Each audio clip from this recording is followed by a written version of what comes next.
comes. And I'm going to set my stopwatch because I technically go way over what I should go over.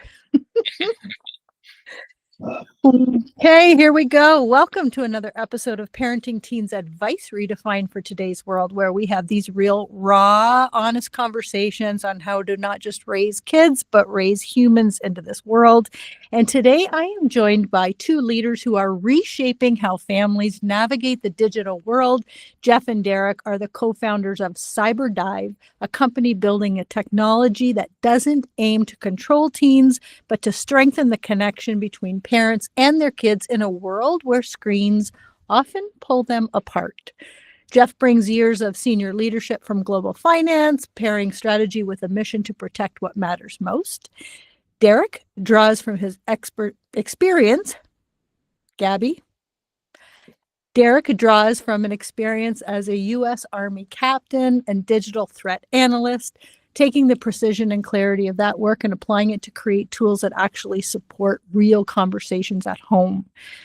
Together, they created the AquaOne smartphone and an ecosystem designed to eliminate the fear cycle so many parents get caught in, and instead give families a way to stay connected without surveillance, shame, or struggle. Welcome, Derek and Jeff.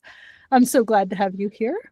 Thank you for having us. Thank you for having That us. was very eloquent, by the way. Yeah, it was beautiful. I mean, But did you like that? it was Impressive. It was very remarkable. Like, it was engaging and it was really good.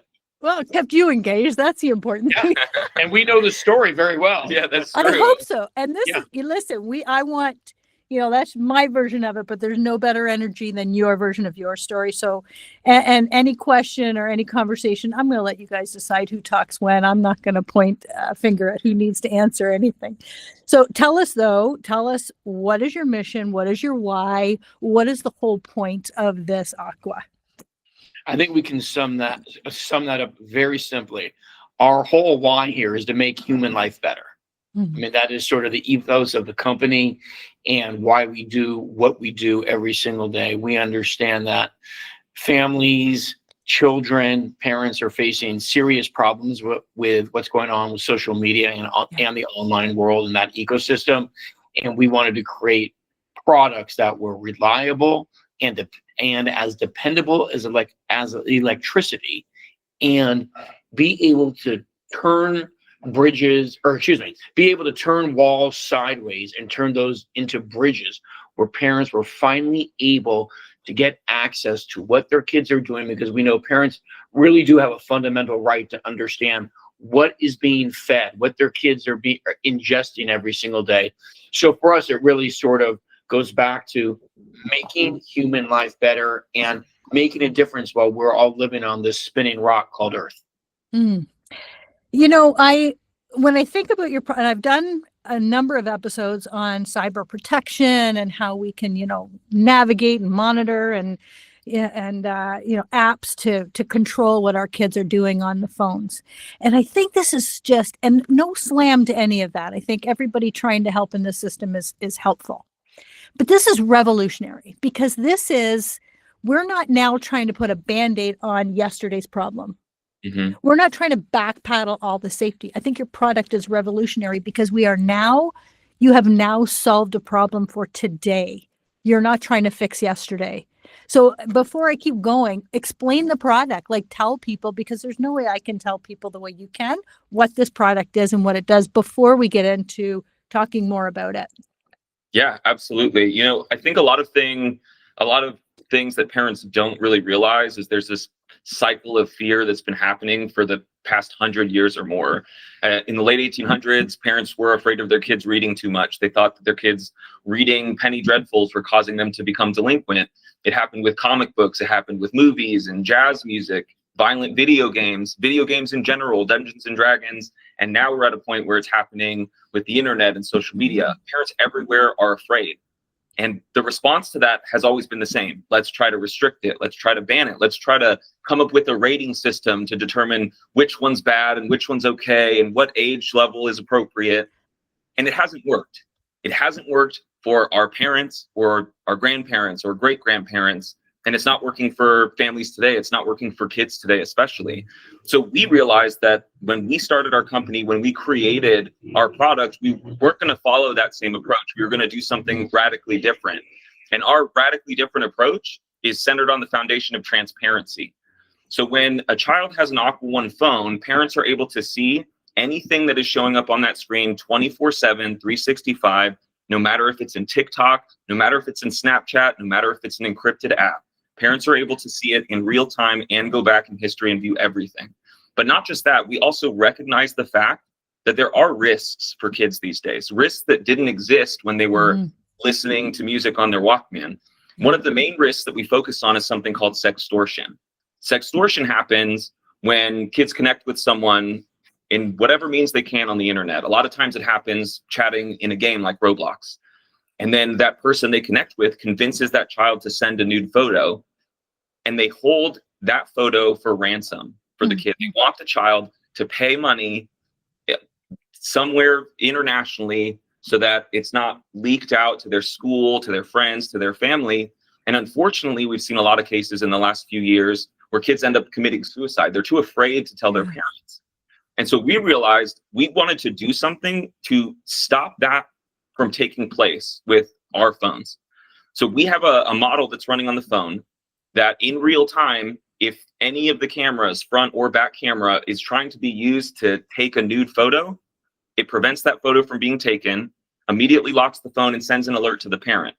Because we realized that if we can stop it at the most crucial moment of taking and sending the photo, sextortion can't happen. And to go one step further, we also pair that with another feature. It's called instant replay. And what that does is every single thing that that child does on their phone, the AquaOne, that is sent to the parent dashboard all in real time. Most importantly, it doesn't even matter if it's encrypted.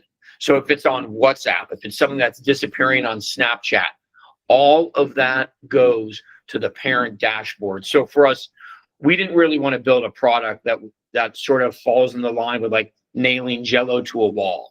You have to build something that is absolutely incredible, because we also knew if we were going to rely on social media companies to change things, it was going to be Christmas Eve for a very long time. It was never going to happen. So we understand there's a hero and a villain in a story, and we take pride in being the hero. I couldn't agree more. And when I think about the fear of tech as a parent, that whole fear of tech, and like, what are you trying to dissolve first? I mean, besides, that the nude photo, like, what problem are you solving? What are you eliminating for fear right there? Like, as opposed to trying to backpedal on these apps and monitor, like, what fear have you eliminated right there? And then right off the top. The first and foremost fear that we want to eliminate is the fear of secrecy, because we know that the harm and the shame can only grow in that space, that dark space of secrecy.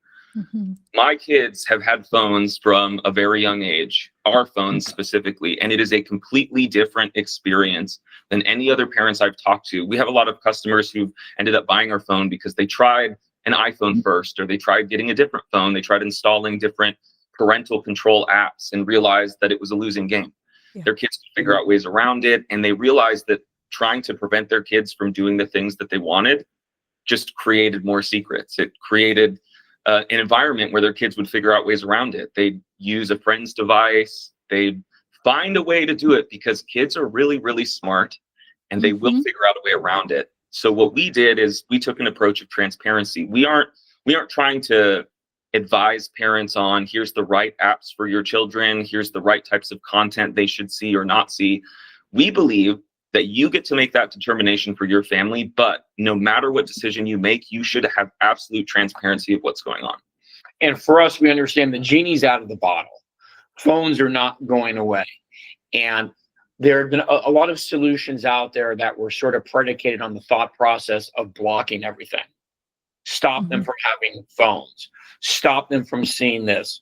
We think there's a generation of parents who also grown up on social media who understand there's also a great side to social media. There's so many incredible things that a child can learn from places around the world, if that's political movements, things of genocide, learning just how to bake a pie, how to hit a fastball. These are great things that sort of this generation is able to learn so much faster than past generations because they can pick up that information so quickly. Mhm. But there's been sort of this fear marketing, block, block, block. Don't let them have it. And as Derek indicated earlier, we've seen that before. Rap music, certain comic books, Dungeons and Dragons. I'll give you the best one. Elvis shaking his hips. Mhm. You know, I mean, that's sort of like the level that it goes to.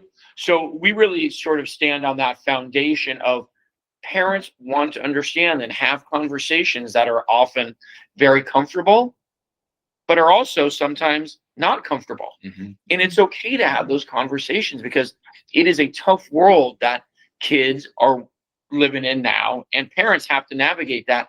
And that's very difficult. But we wanted to create a product that sort of bridged that gap and stop this idea of living like in a like morally inverted universe where privacy, and as Derek will tell you, privacy does not exist. I might add. Privacy is one of the things that we get asked about a lot, I think. And I have a unique experience. When I was in the Army, I was doing a lot of work, it's something that they call open source intelligence now. And specifically, we were looking at how ISIS would spread their propaganda and recruit people using social media and using the internet, using things like WhatsApp and Telegram. And through that experience, I learned a lot about the types of things and the types of information that you can find about people on the internet. And we like to, say that we believe in privacy. We love the fact that, Apple markets themselves. The iPhone is the most secure and private smartphone. But the fact of the matter is that you probably still like using Uber Eats or DoorDash to order your food. And there is information about you out there. People can figure out where you live. They can figure out your habits. They can figure out a lot of things about you because we love the benefits of living in a connected world. Mhm. We say that we like privacy. We say that we believe in it, but we don't actually take actions to support that. And we need to admit to ourselves that this belief, this illusion we have of privacy really is just an illusion. Yeah. Listen, I just finished a legal issue where I had to do a DocuSign, online DocuSign through my lawyer. And somebody, now you know this term better than I do, spoofed my email. And all of a sudden, I'm getting responses from 7,000 people in my email list saying, oh, hey, I couldn't open your DocuSign. It's like, oh my freaking God. So this came through a lawyer's office. Like, Right. You're right. You feel like that is probably the safest place where something's coming from. Nope, it's not. And I go back to, I did an episode on, video games and blocking our kids, and my kids were young, never let them play Vice City on video games. That I'm dating myself, never. And I was so proud. And after I released the episode, my son and all of his cousins started messaging me saying, do you actually think he didn't come to our place and play?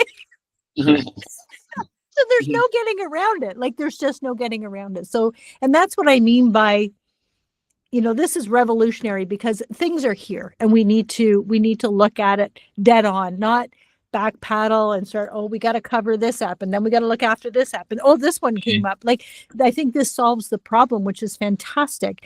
And another thing that kids aren't going to see things that they shouldn't see. And then I feel like it causes them shame because they shouldn't see it. And then they can't talk to their parents about it because they feel so much shame about whatever it is. So your phone, I think, completely solves that problem, correct? Well, so I actually want to ask you a question. How would you say we define the boundaries between what kids should and should not see? Well, what I'm thinking is right now is pornography. That's where the kids Googling and wondering, and they don't have these conversations at home, or they do, but they're still, wondering, and they don't want to ask the question, so they start Googling, and then if it's not coming through the parent block, whatever it is they're using to band-aid the issue, now the kid sees something that now they perceive as what it should be, what not normal life is. say in the sex issues, and now they feel shame because now I can't ask this. Whereas if it pops, and that's one thing I think, like, I think there's many different issues where I think kids shouldn't see, but I think that's something that when they're getting the wrong perception of what it is, I'm not saying kids should be blocked from sex ed, but I think when kids are young and looking at pornography, they've got a whole different view about what it should look like, what they should look like in these situations. So that would be one thing. It's a good point you bring that up, but I think one of the fundamental issues sort of with the stance is if kids are looking up pornography and they're thinking this is the way things should be, the problem that sort of exists is they are also seeing that all over social media, because a lot of the things on TikTok and Instagram are not pornography, but they're highly suggestive and very explicit. So it's almost, if I speak to a lot of parents, and we do that a lot, where they say, I don't want my child to see pornography, but they're over here on this platform looking at these sort of videos going through that are almost like a millimeter away from pornography. And the problem that I think that we see is that kids on average are spending hours sometimes watching, scrolling, and sort of being lobotomized with, this is what you're supposed to look like. This is how you're supposed to act. Girls are supposed to be choked and hit. Conversely, boys, guess what you're supposed to do? You're supposed to choke and hit them because they find that sexually exciting.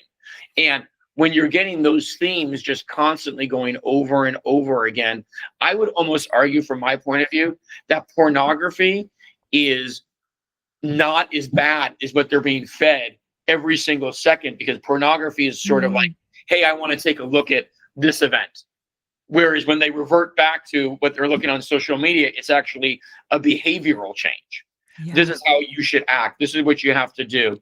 And again, from our point of view, we don't major in things we're minor at. We do not wear halos here. We cannot solve every single problem. We certainly have views about certain things, but what we do know is we build great product that addresses the issue, that stops the screaming pain that parents are going to have. But I think when you sort of like start to look at things sort of at the root level, it's like, which chapter are we going to look at first? Is it what's happening on this platform and how they're being lobotomized? Because those platforms really are now the puppet master in those kids' lives. It's not us anymore. You know, it's very hard for us to be able to do that. But I think that sort of there's this dichotomy of like, we don't want them to do this, but wait a minute, they still get it over here in a very suggestive way. So where do we sort of draw the line in that? Yeah, and I think at the end of the day, what we do know is that kids are going to be exposed to things that we as parents might not necessarily want them to. I know you talked before about your experience with Vice City. That was an era where it was so common for parents to really, they just didn't want their kids to be exposed to the violence that was in video games like that. We thought that if they were exposed to violence in those video games, that it could lead to them being violent themselves. And there's studies that have shown that this worst fear that we have about, you know, kids becoming violent from video games, specifically school shooters, they actually play less violent video games on average than the rest of their counterpart peers. So this thought that we had of a connection between what kids are exposed to in a controlled environment like a video game leading to our worst possible outcome is not true. And we, unfortunately, as parents, have applied that same logic for a really long time. So when it comes to our product, we know that we can't stop kids from being exposed to things that are going to make us scared as parents. But what we can do is be there when they do get exposed to it, so that we can help shape what that experience is like, help shape so that it doesn't turn into their entire view of what reality is. That's a really good point. So I want to know then, what conversation between the parents and, I'm going to say teens, because that's who we work with, does this phone make possible that wasn't happening before? What conversations are parents having with their kids because of this phone, because of Aqua, compared to they have an iPhone? Every conversation. Yeah. There's so many. I mean, Good. I have a specific example. So I have 3 kids who love to play Roblox. And it's very important for us because of the risk of things like sextortion that they don't become friends with and chat with strangers, especially direct message chat with strangers. Yeah. I'm a pretty technically adept person, so I've gone to as far as I can go in Roblox parental control features, and they are imperfect, just like the control features in any platform are imperfect. Mm-hmm. So there was one day that my fiance and I, we were upstairs and we overheard 2 of our kids downstairs, and one of them whispered to the other and said, "Oh, tell them that I'm not actually your like blood sister. Tell them I'm your stepsister." And that sounded a little suspicious to us. Uh-huh. And so just like our therapist trained us to do, we took some deep breaths before we went and confronted the situation. But when we talked to them, we asked them, were you chatting with someone on Roblox? And they both said no, as kids usually do. Now, at this point, if we didn't have our AquaOne phone, if we didn't have the ability to go back and see everything, that would be the end of the conversation. Yeah. Because we had a suspicion, they denied it. And so we either have to try to prove to them that our accusation is correct, or they just continue to stonewall and deny it.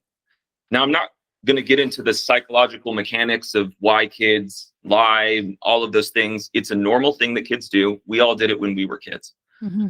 However, the conversation is different now, because instead of just trying to accuse them based on our suspicion, we were able to go back and see the screen for screen replay of exactly how it happened.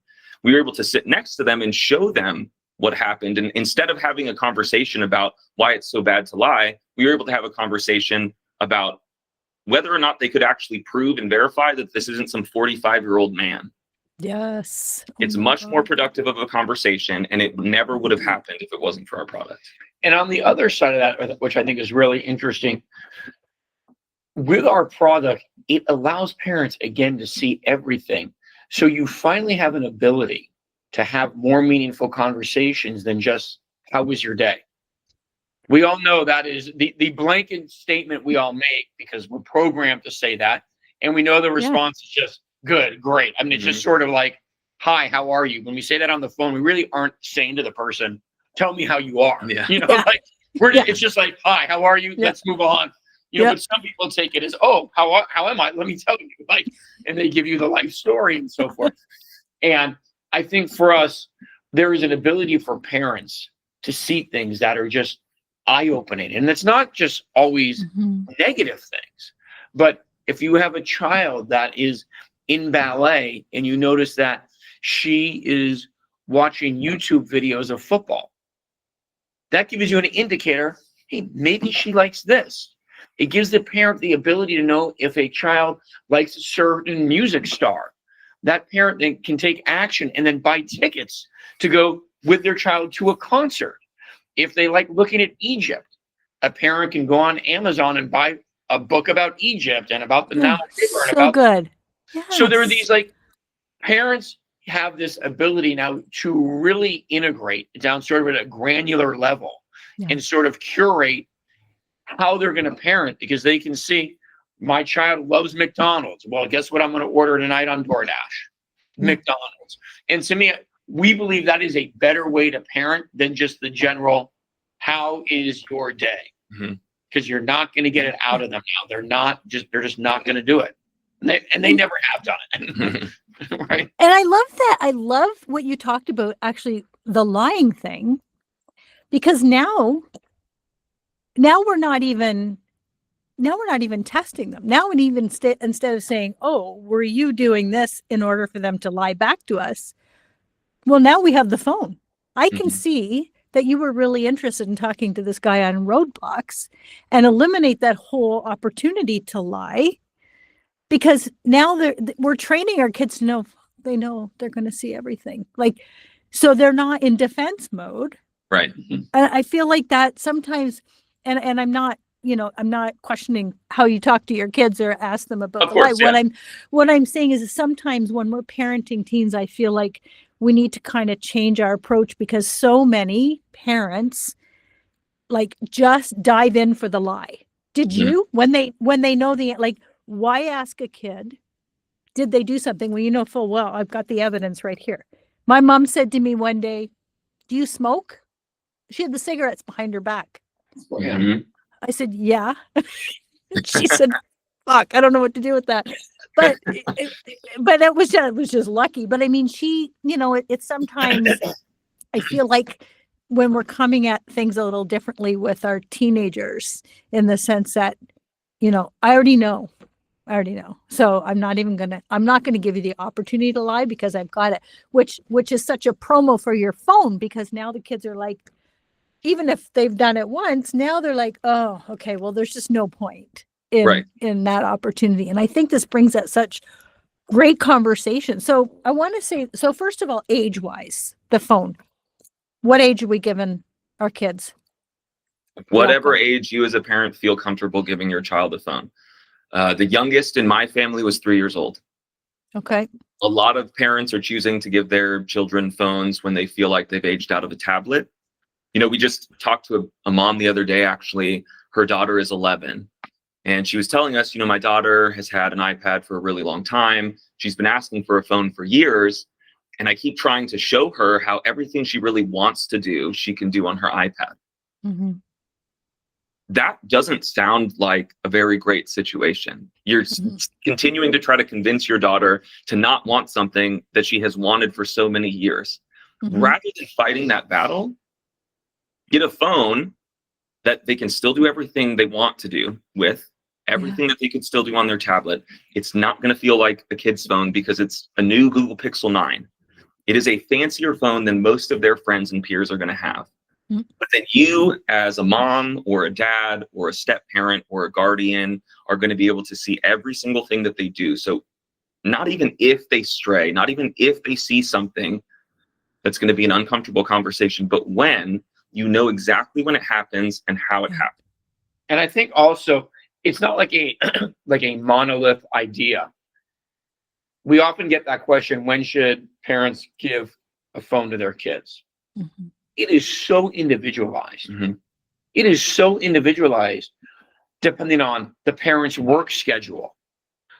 We have a parent who is in South Carolina and a customer, and she cuts meat overnight at the grocery store. That is her job. She's in the grocery store cutting meat. And she has 3 kids at home, if I recall it correctly. And they're young kids, but she wants to know what the single mom, she wants to know what those kids are doing at night, all throughout the night. And I think that this sort of like, we as a society really like to get answers where we don't have to think. Mm-hmm. And what I mean by that is, do not buy a phone for your kid until they're 14. And that sort of like absolves the parent from having to like critically think about anything. They're just like, I'm going to revert back. Oh, 14 years old. That's it. That's it. That's like my blanket way of sort of doing parenting. But that one size fit all mentality, that doesn't really work. I mean, that might work for one family, but for a separate family, that might not work at all. And I think that is the key component that we like to regulate as a society like that. Mm-hmm. Here it is, age bracket. Here's when you can smoke. Here's when you can drink. Here's when you can drive a car. Here's when you go from 5th grade to, we're sort of used to that sort of that thinking. But for phones, it's such a different world now. I mean, you're able to transfer money. You're able to do location track. I mean, you're able to do things that are so useful. And again, I think there is a segment of society that is so fear-based on what's happening on social media and with phones. But I would also argue a lot of those people who sort of perpetuate that stance also use them too. So it's sort of like you sort of have to pick right how you're going to do it, right? Like, and it's funny because until I had a conversation with you got use. Who says use? No, I like use. You guys. Yeah, use. English teacher. No. It works. But I would say, okay, no, kids don't you don't get a phone until they're, not going to be under your roof or at school. Then they get a phone, but it's only for texting, for emergency purposes. And then I would say social media 16 or older, because I figure we have 16 years to build some values into their system so they know what moral compass they have. But now I'm talking to you guys. I'm going, okay, this makes sense to me. Now I need to backtrack, because if they have your technology, it makes so much sense to me, because now we are able to have it kind of bridges that gap in like, oh, all my friends have this, and I'm looking at their phone anyway. And well, if they have your technology, I know exactly what my kids are looking at, and it doesn't matter what age. And I love that.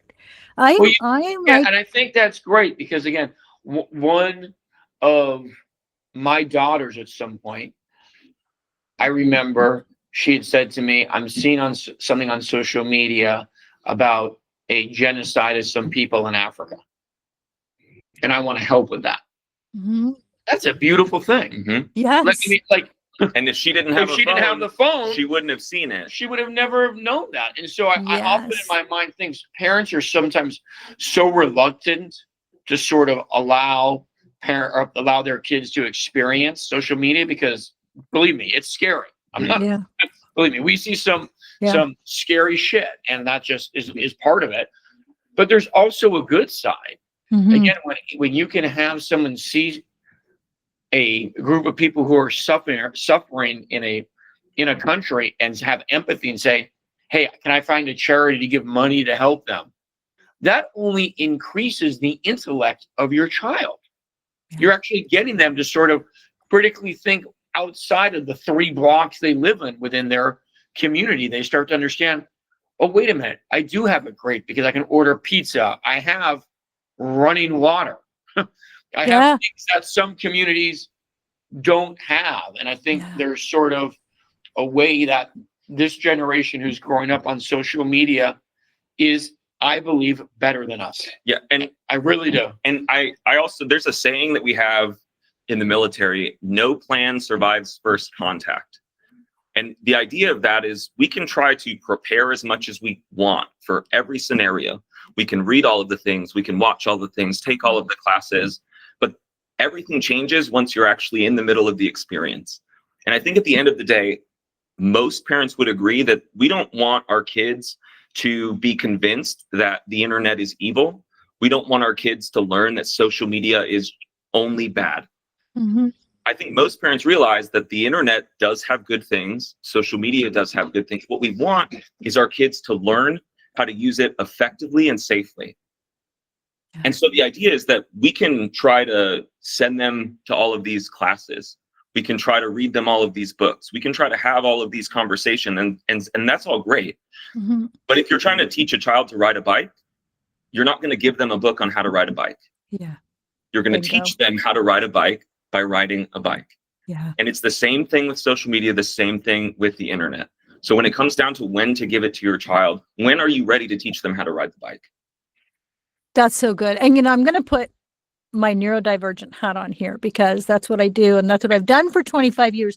And our kids who have a diagnosis socially, cognitively, are 3 and 4 years behind. So we have a 16-year-old and we think they can have 16-year-old responsibilities and 16-year-old, freedoms.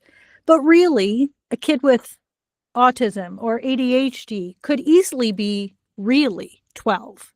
Mm-hmm. But they are 16, chronologically, they see their 16-year-old friends, but you can't trust them with a phone because what? Why are you laughing? Because when you made a certain hand movement, it did the automatic gesture thumbs up thing. Yeah, it's doing it. It was my thumb. Yeah, so it popped up like a little thumbs up like. Yeah. I better sit on my hands because I don't always dress too politely. It was pretty funny. It was funny.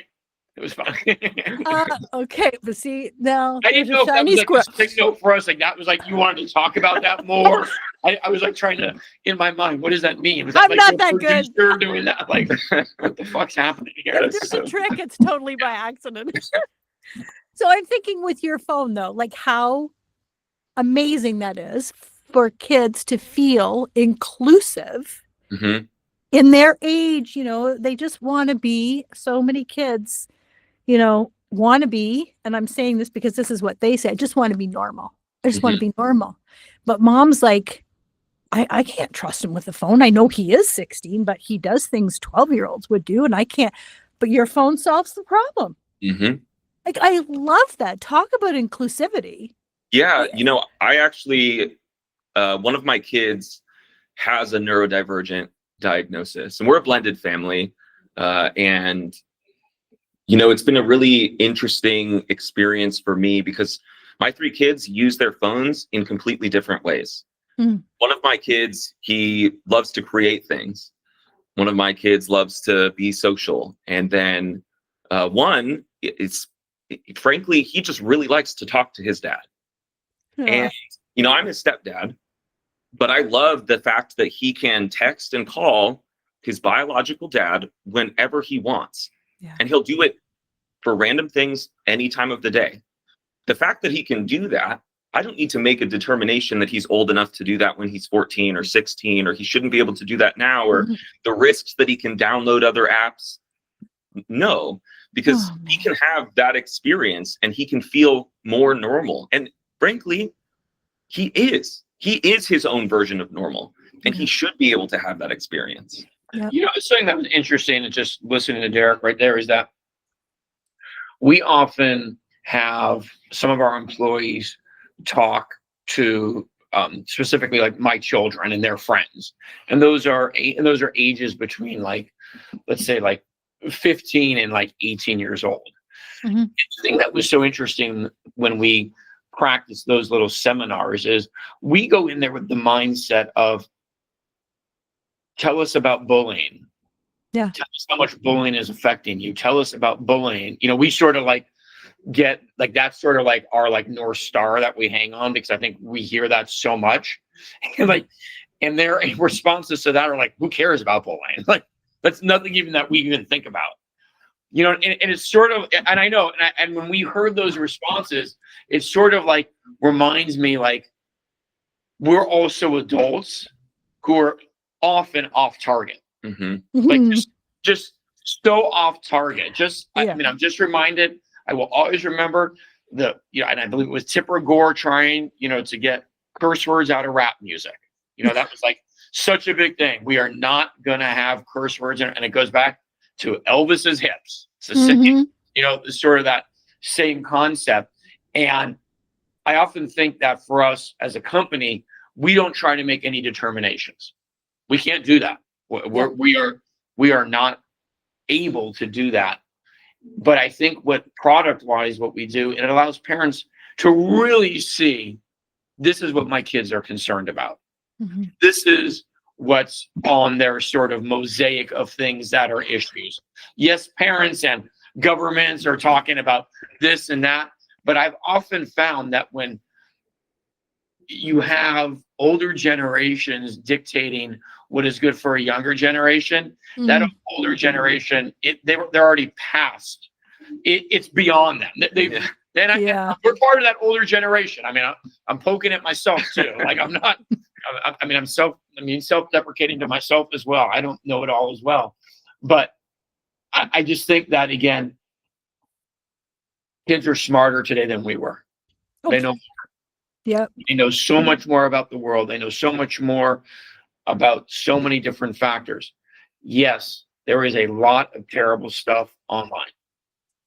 Again, as you said earlier, Derek was in the Army. He was in military intelligence. He saw some incredibly sort of nefarious things. And we know that kids see nefarious things every day. Yeah. Sometimes it's just someone sending something in a group text that kid wasn't even looking for. But here's a video of someone putting explosives in a dog's mouth.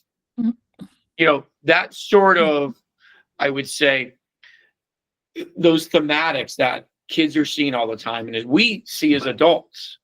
I mean, if you want to see it, anything, you can look it up right now and you can find it. Yep. Anything.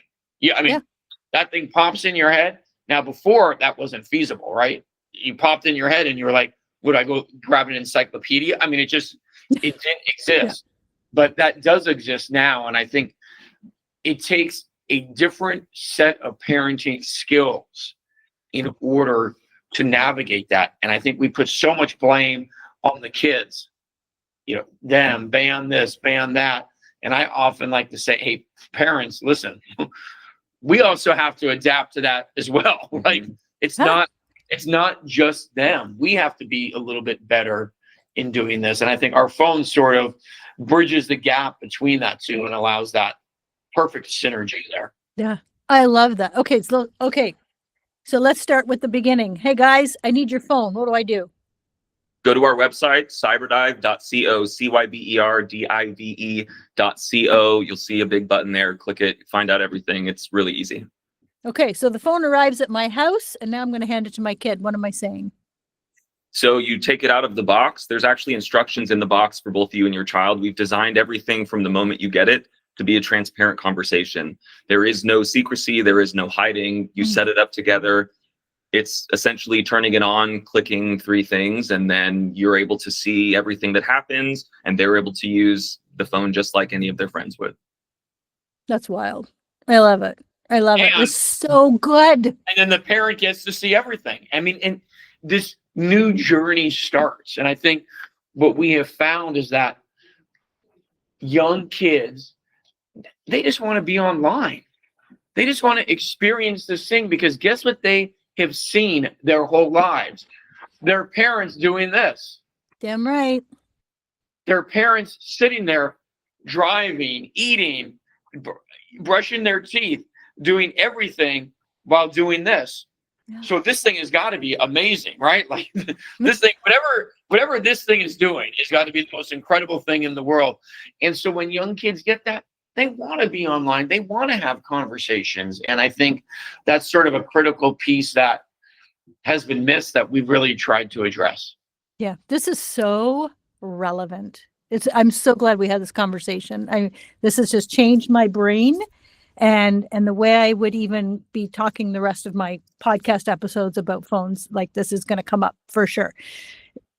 Is there anything I didn't ask that you wanted to say? Because I don't want to miss that. I don't think so. I think you covered everything. No, I think you covered everything. And good. I think, again, from our point of view, it's a different way of thinking what we've built. Yeah. It's a more radical approach, but that radical approach is something that parents are attracted to and should be attracted to. We don't believe in this fear idea. Yeah, and I just want to say one more thing. I know a lot of parents are really scared to take the step of giving their child a phone because they feel like there's no turning back. Even if you don't buy our phone at the end of the day, you're still their parent and you can always take it away. But I will say about our phone, we give you 30 days. So you can buy it. It shows up at your house. You can give it to your child. And if you realize for whatever reason that this feels like disaster for you, you can get your money back. No questions asked. To date, that has not happened a single time. How long has this phone been out? A little bit over a year. Over a year. Mm-hmm. Wow. It took us a lot of years to build it. It was very tough. It was a very circuitous, complex, and complicated avenue to do what we've done. But again, we knew we wanted to deliver something that was different. Yeah. Different is really good, just like your hair. Okay. Different. Actually, all of our hair. Yeah. Like we all have different hair. There you go. And I think it goes back to something that we talked about earlier. We sort of subjugated this word called normal. Mm-hmm. And to me, there really isn't a normal. Like I'm certainly a very weird dude, and me too. And Derek is a weird dude too. I'm not a weird dude, but yeah. I mean, it's just like that. If everyone was like the same and sort of like we all got the same like unicorn points, it's not great. Mm-hmm. We all want to be amazing, and I think that again with the phone you get to do something that's different, and parents who want to be different, we're their home. Yeah. We're their star. And ahead of the game, like instead of trying to, like you said, I've said this so many times. Yeah, you know what? You gave them a phone and you screwed up. And now you got to say, listen, sorry, I'm still the parent. I get to make these decisions and they're not going to like it, but I'm sorry. I shouldn't have given you this kind of freedom. This eliminates that. Mhm. But I love this. This is amazing. You're my heroes. You're my heroes. I wow. love this. Oh, All well, of You're our this is hero. good. You're our hero. You have to say that now, but No, that's you okay. you have a great personality. You're great Yeah. at conversation. Yeah, this has been great. Seriously. You know what? It's easy when you have someone on the other side of the screen with the same mission. Like you just want to help. You just want to help. And I just think that, we just can't parent the way we used to be parented. And we can't parent the way, like I can't parent the way I parent. Like so many things I've learned, and it just comes in. And this is what I mean by backpedaling. You are getting ahead of the curve. And I love that. I think it's amazing. I'm going to put all of this in the show notes. I can't thank you enough for joining me today. And thank you for listening. Listen, parents, you got to share this because you either know a teen, love a teen, maybe like a teen, teach a teen, doesn't matter. Get this stuff out there because we need to be ahead of the curve. And this is revolutionary and I love it. Thank you for listening. Parenting Teens Advice Redefined. We will see you next time. 1 second here. Let me just stop this recording. Somehow, where's my mouse? That was so good. Oh, good. Are we done? Good. Are we done? We're no longer recording? We're off the recording. Yes. Okay, great. Did you enjoy it? Loved it. I loved it. So good. This is good Awesome. stuff. Yeah. We're gonna push this big time. I love it. Cool. Oh, all right. So I believe I started following you today on your socials. Cyberdive. Yes. Mm-hmm. Okay. So when I release, what? You have no filter. I don't know for sure if you have. You're asking the wrong person. Yeah, I don't know. we'll ask the person who knows that. I don't know. Okay. You know what? It just, Jordan is it Jordan in is the one who does all this. What? okay. So he probably Jordan, The woman. Yeah. she probably filled out your Google form. So if I don't have your social media Absolutely. stuff, I will ask. If not, I'm going to try to get this out as soon as I can, if my editor can finish. What does that mean? Is that like a month, 6 Oh, months? no, I'm going to try and skip a few episodes and get it out maybe next week. Okay. I have a few in the bank, but this was, I get excited and it's like, get it out. Christmas is coming. Christmas is coming. Right. That's true. So I'm thinking, right? Good timing. Yeah. So as soon as it's ready, I will send you both the files, the video, the audio. You guys can do whatever you want with it. And then I just start promoting through the whole week and I just do clips and tags and all of that. And it'll be on Awesome. YouTube, LinkedIn, all of the stuff. So Great. Well, Wonderful. if you need us again, just let us know if you want to do a part 2. yeah, listen, if there's more to add, hey, I'm totally into a sequel. This is good. Okay. Yeah. Cool. Yeah, Yeah, this because is maybe we cool. can come up with like a couple themes for a sequel. Like, let's touch upon Yeah, especially if there's this specific subject things matter, happening. that subject matter. Mhm. You know. Or if you have parents who Uh-huh. have the phone who want to get on a little clip and say, this is what it does for me. Like, I'm Mm. just kind of thinking outside the box here. But No, that's- anyway, ideas. You know, something Good that I ideas. want to tell you is that, we use that terminology outside the box. For us, there is no box. Mhm. Yeah. I love Never it. was a box. Yeah. So we like these sort of innovative ideas that are non-traditional and unconventional because it fits with who we are. Yeah. Yeah. That would be cool. Have a team of parents on there saying, change my life. Yeah. This is how. Because everybody goes on reviews now. Nobody buys without a review. So True. Mhm. be good. All right. Thank you so much. Appreciate your time and your Yeah. expertise and your passion. That was a lot of fun. Was a lot of fun. All right. Thank you. Thank you so much. Okay. Take care. Bye. Bye.